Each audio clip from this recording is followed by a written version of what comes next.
Hello everyone and welcome back to a brand new episode of NASCAR Heat 3 Career Mode. Unfortunately, we couldn't have an intro again today as Jay is sick, so hopefully he gets better soon. But today we have Richmond Raceway to race at, and this is a track that I usually don't perform very well at, so I was coming into this race not expecting a whole lot. Really, I was setting my goal for like a top 20, and if we could beat that, I'd be pretty happy. But we went into qualifying and we didn't even make it out of the first round as you come through to see my first attempt at a lap. We come out of turn 4 behind some of these slower cars of Corey LaJoie and Reed Sorensen. We come across the line and set a 21.266, so not a good lap at all, and we qualify P33 for the race. For the Toyota Owners 400.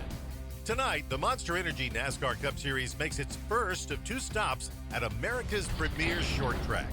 Located just outside of Richmond in Henrico County, this 3/4-mile D-shaped oval has just undergone a large infield redevelopment project that brings race fans closer to all the exciting action. Right now, we're ready to get closer to that action ourselves.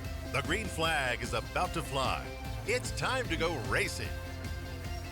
Alright, there you have it. We are ready to go green in Richmond. Joey Logano and Kevin Harvick on the front row. Obviously, Harvick won in Bristol after a lot of overtime drama. You see Paul Menard got sent to the back due to an inspection issue, which will put me on the outside to start the race in Richmond, which is not very good for me. But the green flag is out, and we are underway in Richmond Raceway from the 32nd starting position. And right off the bat, I wanted to get down to the bottom, but I couldn't make that happen. But we did force it up the inside of Matt DiBenedetto as we went into the corner and did manage to get to the inside just in front of Austin Dillon. So now we're in the preferred line down the back straight away under the 32 of DiBenedetto as we go into turns 3, getting alongside the 34 of Michael McDowell as we come out of the exit of turn 4 across the line to complete lap 1 in Richmond. We've gained 2 positions as it stands as we look to the inside of Bubba Wallace and the number 43 Camaro as we exit turn 2, getting to the inside of Daniel Hemrick as well with a chance to force the 3 wide up the inside of the 38, and we do just that as we go into turns 3. Now into turn 4, we've gained about 5 spots in the first 2 laps now as we try to clear ourselves of David Reagan as we get to the inside of Danica Patrick, who was alongside her ex-boyfriend of Ricky Stenhouse Jr. as we exit turn 2 to gain another spot, as now we come to lap 11 in stage 1. You see, we did work our way inside the top 20, so things were looking pretty bright at this point in the race. We're like, okay, I have a lot more speed than what I did in qualifying now as we have Bubba Wallace in the 43. He's kind of just followed me through the pack now as he just rides behind me as we cross the stripe to hit 13 to go in stage 1, and we kind of lost some pace right in about P19. This is really the best I could make happen in this stage, as now as you see William Byron was able to run me down as he was significantly faster than me, as he has, I believe, his teammate Alex Bowman following him, as well as William Byron looks to my inside and he does get to my left rear quarter panel as we go into turn 1, and William Byron's going to easily be able to pass me and gain P19 from me.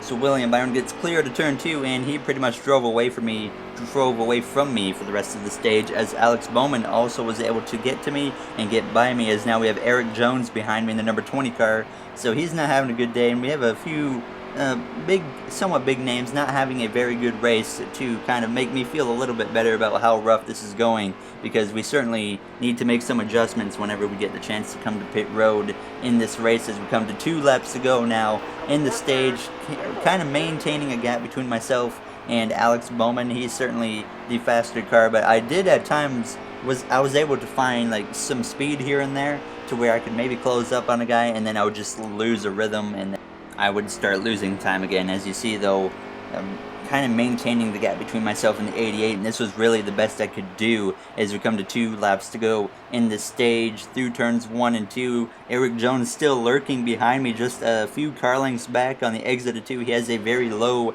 exit to the corner as we come into turns 3 and 4. The white flag in stage 1 about to be out for us.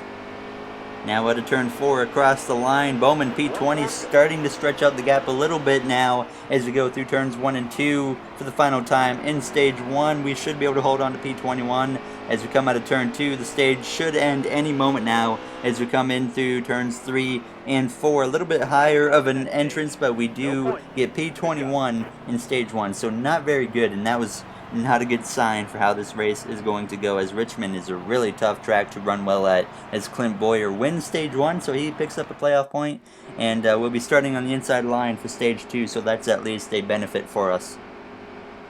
Alright, you're coming to the green.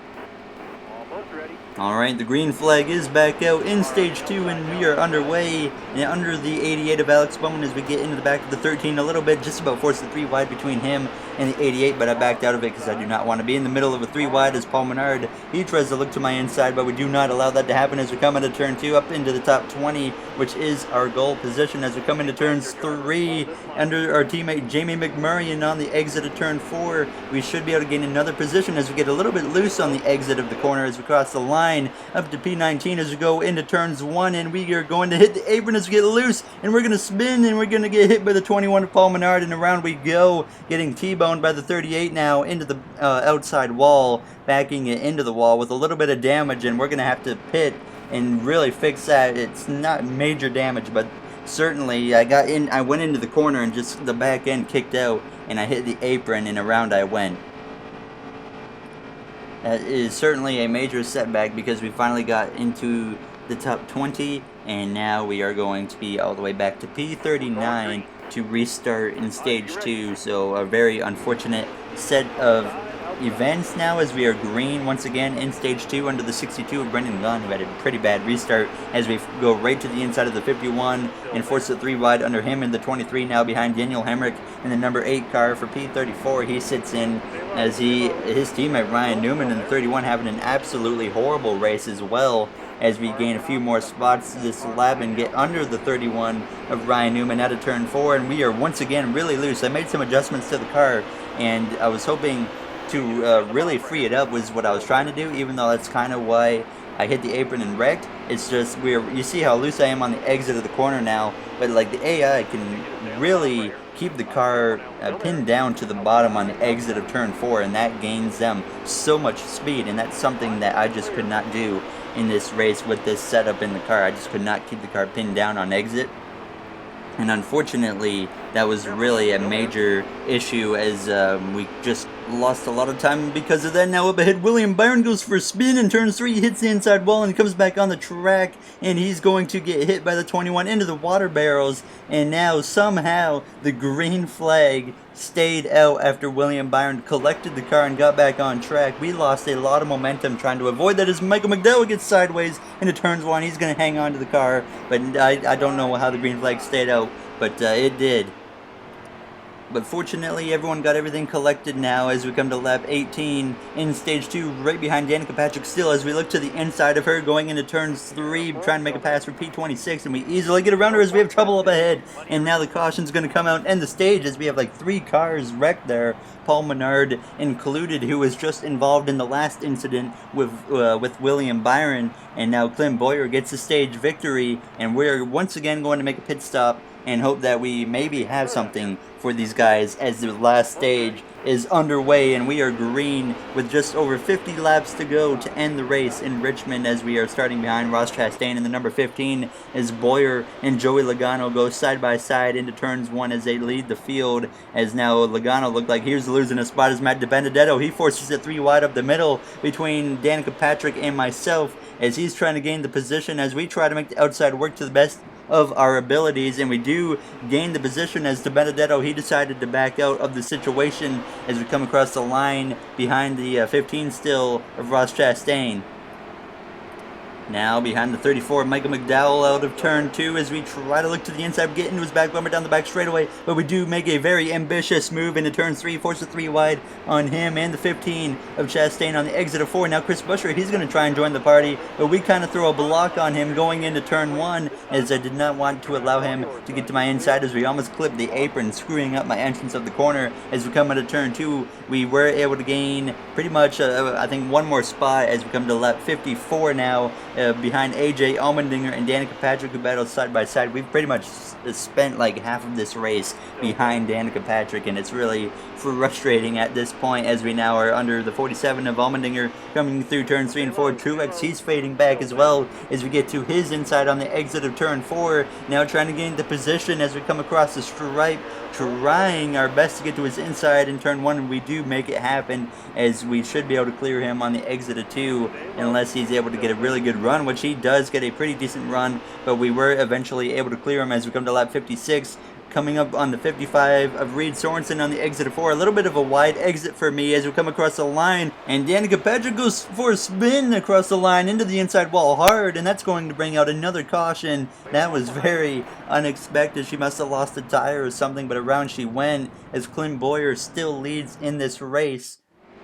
But we will be restarting P22 behind our teammate Jamie McMurray in the 1 car as Clint Boyer still leads, as the green flag is now back out with just over 40 laps to go with Martin Truex Jr. in the 78 car behind me, and we're almost up into our goal position, so we've kind of had a decent rally back to the midfield part of the lineup as we get into the back of our teammate Jamie McMurray in turns 1 and 2 on the exit of 2 now alongside the 20 of Eric Jones. You see I get out of the throttle trying to get into the inside line as Austin Dillon gives me a little bit of a shot to the bumper in turns 3 and 4 as we push up the track just a little bit, but we should be able to get to the inside of our teammate McMurray as we go into turns 1. Just 40 laps to go in this race now as we get under the 6 of Trevor Bayne trying to get into the top 20 as Eric Jones in the 20. He just continues to work his way up through the field at this point as he passes now David Reagan, as we got the 15 of Chastain, who's had a really good race, just up ahead of us here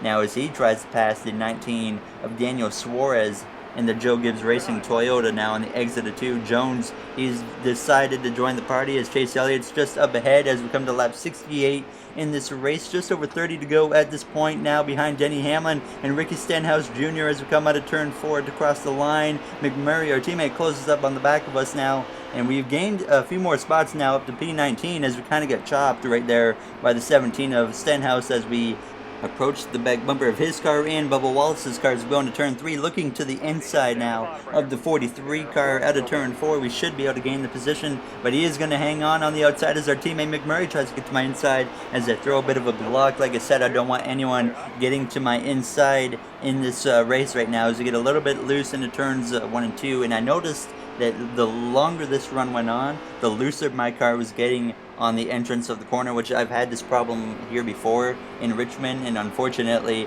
it was starting to happen again as we cross the line now up to lap 77. We did get up to P18 behind Ty Dillon as we go into turns 3 and 4, trying our best to just not give up the inside line as I kind of started holding up some drivers now as we go into turns 3, and Brendan Gaughan's going to have an issue, and he goes for a spin, and Chris Buescher has nowhere to go, and he gets into him, and that's going to bring out a caution, and now we're going to have just over 20 laps remaining as Eric Almirola currently has the lead, as it's going to be a pretty short dash to the finish of this race. Hopefully we can manage to get to the inside line here very quickly now as the green flag flies for possibly the final time in this race. We have a good run on the outside, but we kind of get in front of our teammate McMurray and are able to get down just in front of him behind Ty Dillon in the 13 car now to the inside of Eric Jones in the 20. Should be able to gain a handful of spots with this inside line as long as we don't get cut off or anything as you come into turns 3. Alex Bowman in the 88, he's hung out way on the outside in a 3 wide as we get really loose on the exit of the corner, and that certainly stalls my momentum for the moment as we dive it in into turns 1 to the inside of the 88 of Alex Bowman out of turn 2 down the back straightaway side by side with the Hendrick Motorsports driver as we go into turns 3, trying to get to the inside of Denny Hamlin, as well as we've gained a few positions so far on this restart as we come across the stripe. Not many laps left in this race as we do force it up the inside of Denny Hamlin in turns 1. We kind of push up a little bit and have to get out of the throttle, but we do indeed gain the position on Denny Hamlin as well, and we go into the top 15, and this is the highest we've been all race, and we've certainly kind of pulled something off on this restart. And now we still have 16 laps to go though as we battle with Brad Keselowski in the 2 cars. We clear him into turns 1 as well to gain P14 from him. But about 15 to go once we cross the line. It is going to be very challenging to still hold on to this finishing position now as we come to lap 91. 10 laps to go, coming to 9 to go. You see Alex Bowman and Jamie McMurray and other drivers were able to get past me as now Denny Hamlin looks to my inside, and the car was just really fading away at this point, and you see how loose I am on the entrance of the corner, and Denny Hamlin getting to my inside really kind of was a bad situation for me. As we go into turn 3, I decided to try and keep battling him, and that's where my biggest mistake came, as Ty Dillon, he was able to get to my inside as we crossed the line for 8 to go, and he was going to be able to get the position, as I just didn't want to give up battling on the outside, and that allowed him to clear me, and his brother Austin Dillon, it allowed him to get to my inside as well as we go down the back straightaway, and I just did not want to give up on the battles, as he was able to pretty easily clear me though, and you see how loose I get once again on the exit of the corner with just 7 laps to go, as we kind of blocked the 78 going into turn 1, not allowing them to get the position for the moment, as we're still trying to hang on to a top 20 finishing position. But we did lose another position to Daniel Suarez now, as we come to just 3 to go in this race. Eric Jones has passed the 78 of Martin Truex Jr. and has gotten to my back bumper. We know he has had a much faster car than myself all race, and that's when my car was at its best. And right now it's terrible as we hit the apron coming into turn 4, and that's going to allow the 20 to get to my back bumper as we come to 2 laps to go, as Truex tries to make the pass on the outside of Eric Jones now into turns 1, really loose into the corner and on exit of turn 2, hitting the apron just a little bit loose once again down the back straightaway as we come into turns 3 as we approach the white flag in Richmond. Doing my best right now to not allow Jones to get to my inside as we cross the line. The white flag is out in Richmond as we go into turns 1, incredibly sideways now as we're almost spinning, and that allows Jones to get to my inside and clear me with ease down the back straightaway as he takes away 20th position as we come into turns 3 for the final time. I tried to get to his back bumper to maybe move him, but unfortunately I couldn't do it. As we exit turn 4, we will finish P21 in Richmond with an incredibly unfortunate finishing position. I mean, it was just a rough race overall for us, and unfortunately we couldn't do anything better. But maybe if I would have tried to block the inside more, it could have been a different story. But William Byron, he finishes dead last as Ryan Blaney gets his first win of the season. Once again, a new winner. We have not had a repeat winner yet so far in the season, so it's going to be interesting to see how long that streak can continue for. But we're now 8th in the point standings, you see it there. So now we got Talladega coming up next. So that's certainly a wild card. Anyone can obviously get the win there, just about. I mean, even Danica Patrick could go out and win this race. So we'll have to see what happens there. As we got Brad Keselowski, he's certainly being very friendly to me, so we don't have to worry about him being a rival. We had him as a rival in the last game, and that was some fun times, as we had so many rivals in NASCAR Heat 2, as we're going to basically either compliment or apologize to every driver that sent us a message. But next race will indeed be Talladega Super Speedway. So that's a track that hopefully we can run good at. Last time we went to a plate track, though, was the Daytona 500, and you guys remember how that played out if you watched that episode. It was a pretty interesting ending. So we'll check the playoff standings. Boyer leads regular season standings, but it has yet to get a victory, as Harvick currently leads the playoff standings with 9 playoff points, and we still only have 1. But that'll do it for this episode of NASCAR Heat 3 Career Mode. If you guys enjoyed, make sure to comment, like, subscribe. Those would all be incredibly appreciated. And I will see you guys in the next episode in Talladega. So thank you for watching, everybody, and have yourselves a great day.